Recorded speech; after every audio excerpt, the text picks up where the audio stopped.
Hello, everyone.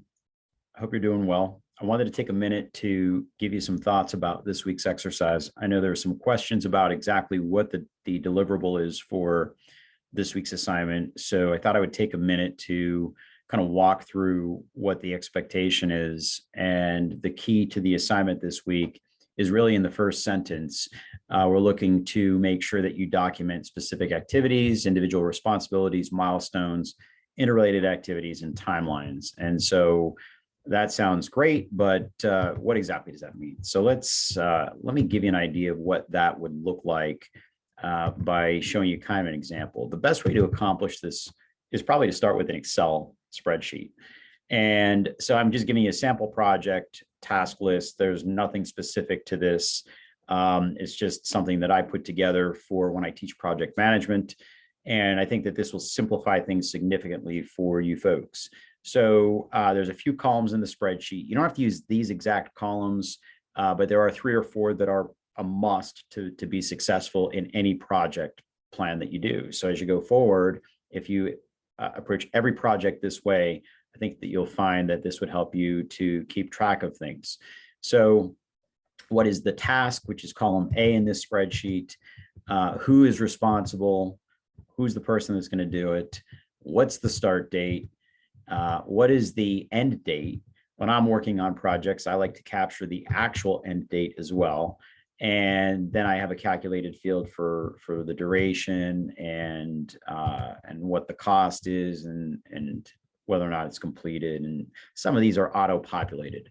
What you really need to know is what's the task, who's doing it, what's the start date, what's the end date, and what's the cost associated with it. And for what most of you are doing, the cost is going to be $0. So that piece, you don't really have to include it unless you want to. Personally, I think that more detail is always a good thing, but if you don't want to because no one has any costs, that's understandable in this scenario. And then there's a term that's used in the instructions called milestones.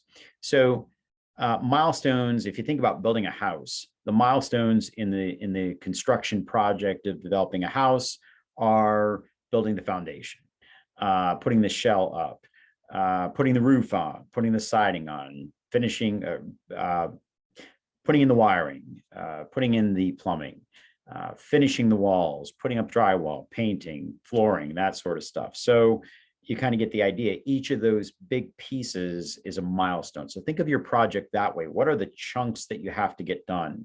In this case, for my sample project, I've got some stuff I've got to do with the landlord. I've got some business setup stuff I've got to do. I've got to take care of utilities and there's other things, but I think you get the general idea. What are the big buckets that these tasks fall into?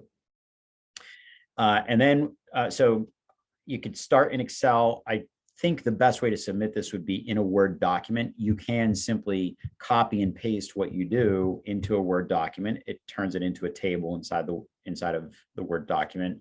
Or you could just create a table in Word and do the same thing. I'm not going to prescribe one or the other. It's up to you to do it. But the idea is to give you an idea of an approach. Now, how many tasks should you have? That's really an interesting question, right? If you put 3, I'm probably not going to be happy with that because no project is 3 tasks. So I really want you to think in as much detail as possible. When I do project management, especially in the classroom, and we put together these project plans, I require 1,000 lines of detail. And I know that sounds a little bit crazy, but what students find is as they're going through this, it's not that hard to get to. When you think of any project you have to do, building a house, there's probably 10,000 things you have to do when you build a house. You don't have to do that here. So it's not what I'm asking for, but I'm just showing you that when you're looking at a project, there's a lot of individual things. And I want you to capture as many as you could think of. So do a quick brainstorming session. You're all experts at that now after the last few weeks. Think about all the individual tasks, load those into column A or into the first column of your table. Who's responsible? You might have other people involved in your project. What's the start date? What is the end date? And what's the cost going to be? So I hope this helps. The idea is to give you something more tangible to work with. I know there's a lot of ambiguity with the course. Probably the biggest issue I've seen all along is just not enough detail. If I can't really get to the to how you made a decision on something, it's very difficult to understand the logic that's going into that. And I use that word a lot because I approach everything from a logic standpoint. Think of everything as a process.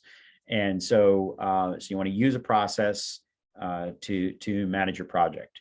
So I hope this helps put everything into one document in the end. So if you do it in Excel, copy paste, every student has one page, that would be a fine approach, or maybe you need 2 pages per student, that's cool, but each student has a section in the document, and then submit one document.